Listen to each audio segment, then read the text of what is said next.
Hello guys, আসসালামু আলাইকুম। আশা করি আপনারা সবাই ভালো আছেন। সো গাইস, আজকের ভিডিও হচ্ছে Vivo V13 light. So guys, যারা যারা চ্যানেলে নতুন কাইন্ডলি একটু সাবস্ক্রাইব করে দিবেন, যারা অলরেডি করছেন thank you so much. So guys, Vivo V13 লাইটের যে মূল আকর্ষণ তার হচ্ছে ডিসপ্লে, বিকজ অফ এখানে অ্যামোলেড ডিসপ্লে ইউজ করা হয়েছে, আন্ডার ডিসপ্লে ফিঙ্গারপ্রিন্ট দেওয়া আছে।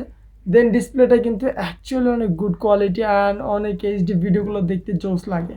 ওভারঅল বলতে গেলে যে মেইন ক্যামেরা সেটা হচ্ছে 60 মেগাপিক্সেল একটা, দেন 8 মেগাপিক্সেল একটা, দেন একটা 2 মেগাপিক্সেল আছে।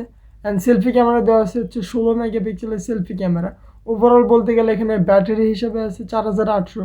আমি জানি না কেন 4800 ব্যাটারি করলো, বিকজ অফ 5000 ব্যাটারি তো এখন কম্পালসারি হয়ে গেছে।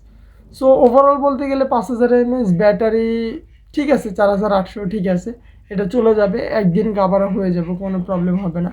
দেন এখানে এখানে হচ্ছে যে প্রসেসর ইউজ করা হয়েছে সেটা সেটা হচ্ছে আপনাদের কোয়ালকম স্ন্যাপড্রাগনের 695-এর একটা প্রসেসর, যেটা 5G প্রসেসর, 6 ন্যানোমিটার আর্কিটেকচারে তৈরি।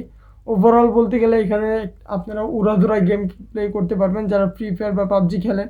সো তারা কিন্তু ইজিলি হাই কোয়ালিটিভাবে গেম খেলতে পারবেন, কজ হবে এটা 5G একটা প্রসেসর। ইভেন এটা কিন্তু একটা 5G ফোনও। এখানে 44 ওয়াটের ফাস্ট চার্জার সাপোর্ট আছে। আর এই তো ফোন।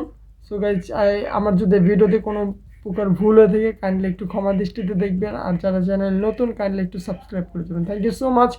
দেখা হবে আবার একটা নতুন ভিডিওতে। ততদিন পর্যন্ত ভালো থাকবেন, সুস্থ থাকবেন। আল্লাহ হাফেজ।